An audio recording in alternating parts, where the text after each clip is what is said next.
Hi Mark, it's Anne. What I'm number 21. What I learned as a kid in jail. We need to change the culture in our jails and prisons, especially for young inmates. New York State is one of only two in the US that automatically arrest and try 16 to 17-year-olds as adults. This culture of violence takes these young people and puts them in a hostile environment, and the correctional officers pretty much allow any and everything to go on. There's not really much for these young people to actually enhance their talent and actually rehabilitate them. Until we can raise the age of criminal responsibility to 18, we need to focus on changing the daily lives of these young people. I know firsthand, before I ever turned 18, I spent approximately 400 days on Riker Island, and to add to that, I spent almost 300 days in the solitary confinement.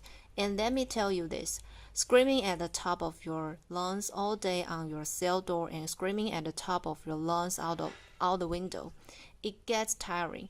Since there's not much for you to do while you are in there, you start passing back and forth in your cell, you start talking to yourself, your thoughts start running wild, and then your thoughts become your own worst enemy. Jails are actually supposed to rehabilitate a person, not cause him or her to become more angry, frustrated, and feel more hopeless. Since there's not a discharge plan put in place for these young people, they pretty much enter society with nothing. And there's not really much for them to do to keep them from redivating. But it's all start with the COs. It's very easy for some people to look at these correctional officers as the good guys and the inmates as the bad guys, or vice versa for some. But it's a little more than that. See, these CEOs are normal everyday people. They come from the same neighborhoods as the population they serve. They are just normal people. They are not robots. And there's nothing special about them. They do pretty much everything anybody else in society does. The male CEOs want to talk and flirt with the female CEOs. They play the little high school kid games with each other, the politic with one another, and the female CEOs gossip to each other. So I spent numerous amounts of time with numerous amounts of CEOs, and let me tell you about this one in particular named Morrow. One day he pulled me in between the A and B doors which separate the north and south sides of our housing unit. He pulled me there because I had a physical interaction with another young man in my housing unit, and he felt, since there was a female officer working on the floor, that I violated his shift. So he punched me in my chest. He kind of knocked the wind out of me. I wasn't impulsive. I didn't react right away because I know this is their house. I have no wings. All he has to do is pull me pin and back up will come immediately. So I just gave him a look in his eyes, and I guess he saw the anger and frustration just burning. And he said to me, "Your eyes are going to get you in a lot of trouble because you are looking like you want to fight." So he commenced to taking off his utility belt. He took off his shirt and his badge, and he said, "We could fight." So I asked him, "You gonna hold it down?" Now that's the term that commonly used in Rikers Island, meaning that you are not going to say anything to anybody, and you are not going to report it. He said, "Yeah, I'm gonna hold it down. You gonna hold it down?" I didn't even respond. I just punched him right in his face, and we began fighting right then and there. Towards the end of the fight, he slammed me up against the wall, so while we were tussled up, he said to me, "You good?" as if he got the best of me, but in my mind, I know I got the best of him, so I replied very cocky, "Oh, I'm good, you good?" He said, "Yeah, I'm good. With that go, he shook my hand and said he gave me my respect, gave me a cigarette, and sent me on my way. Believe it or not, you come across some CEOs on Rikers Island that fight you one-on-one. They feel that they understand how is it, and they feel that I'm going to meet you where you're at. Since this is how you commonly handle your disputes, we can handle it in that manner. I walked away from it like a man, you walk away from it like a man, and that's it. Some CEOs feel that they are jailing you. That's why they walk away from like a that's this is why they have that mentality and the attitude, and they go by the concepts. In some instances, we are in together with the CEOs. However, institutions need to give these correctional officers proper trainings on how to properly deal with the adolescent population, and they also need to give them proper trainings on how to deal with the mental health population as well. These CEOs play a big factor in these young people's lives for X amount of time until a disposition is reached on their case. So why not try to mentor these young people while they're there? Why not try to give them some type of insight to make a change? So once they re-enter back into society, they are doing something positive. A second big thing to help our teens in jails is better programming. When I was on Rikers Island, the huge thing was solitary confinement. Solitary confinement was originally designed to break a person mentally, physically, and emotionally. That's what it was designed for.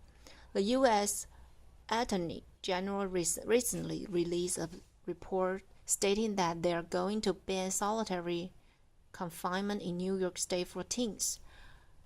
One thing that kept me sane while I was in solitary confinement was reading. I try to educate myself as much as possible. I read any and everything I could get my hands on. And aside from that, I wrote music and short stories. Some programs that I feel would benefit our young people are art therapy programs for the kids that like to draw and have that talent. And what about the young individuals that are musically inclined? How about a music program for them that actually teaches them how to write and make music? Just a thought. When adolescents come to Rikers Island, C47 RNDC is the building that they're housed in. That's nicknamed Galligator School because you have a young individual coming from the street thinking that they are though being surrounded by a bunch of other young individuals from all of the 5 boroughs, and everybody feels that they are tough. So now you have a bunch of young gentlemen poking their chest out, feeling that I have to prove I'm equally as tough as you, or I'm tougher than you and you. But let's be honest, the culture is very dangerous and damaging to our young people. We need to help institutions and these teens realize that they don't have to lead the previous lifestyle that they led when they were on the street, that they can actually make a change. It's sad to report that while I was in prison, I used to hear dudes talking about when they get released from prison, what type of crimes they are going to commit when they get back in the street.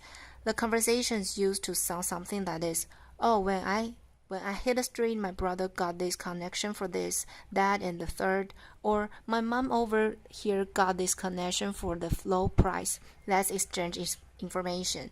And when he hit the town, we're going to do it real big. I used to hear these conversations and think to myself, wow, these dudes are really thinking about going back in the street and committing future crimes. So I came up with a name for that. I called it a go back to jail quick scheme. Because really, how long is that going to last? You get a retirement plan with that, nice little pension, 401k, 403b, you get health insurance, dental. But I will tell you this, being in jail and being in prison, I came across some of the most intelligent, brilliant, and talented people that I would ever meet. I've seen individuals take a potato chips bag and turn it into a most beautiful picture frame. I've seen individuals take the state soap that provide for free and turn them into the most beautiful sculptures that would make Michelangelo to look like a kindergarten made it. At the age of 21, I was in maximum security prison called Elmira Correctional Facility. I just came up with the wet shack from working out, and I saw an older gentleman that I knew standing in the middle of the yard just looking up at the sky. Mind you, this older gentleman was serving a 33 and a third to life sentence in which he already had served 20 years of the sentence. So I walked up to him and I said, "Oh, gee, what's going on, man? You good?" He looked at me and he said, "Yeah, I'm good, young blood." I'm like, "So what are you looking up at the sky for, man? What's so fascinating up there?" He said, "You look up and you tell me what you see." "Clouds?" He said, "All right, what else do you see?" At that time, it was a plane passing by. I said, "All right, I see a plane." "I see an airplane." He said, "Exactly, that's what's on that plane?" "People." "Exactly. Now, where's that plane and those people going?" "I don't know, you know. Please let me know if you do. Then let me get some lottery numbers." He said, "You're missing the big picture, you young blood.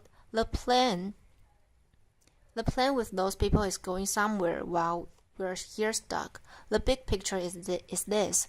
That plane with those people going somewhere, that's life passing us by while we're behind these walls stuck." Ever since that day, that sparked something in my mind and made me know I had to make a change. Growing up, I was always a good, smart kid.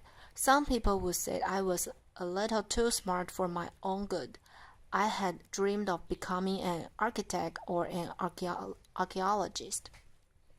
Currently, I'm working at the Fortune Society, which is a reentry program, and I work with people as a case manager that are at high risk for recidivism, so I can connect them with the services that they need when they are released from jail and prison so they can make a positive transition back into society. If I was to see my 15-year-old self today, I would sit down and talk to him and try to educate him, and I would let him know, "Listen, this is me, I'm you, this is us, we are one. Everything that you're about to do, I know what you're gonna do before you do it because I already did it." And I will encourage him not to hang out with X, Y, and Z people. I will tell him not to be in such and such place. I will tell him, "Keep your behind in school, man, because that's where you need to be, because that's what's going to get you somewhere in life." This is the message that we should be sharing with our young men and young women. We shouldn't be treating them as adults and putting them in cultures of violence that are nearly impossible for them to escape. Thank you.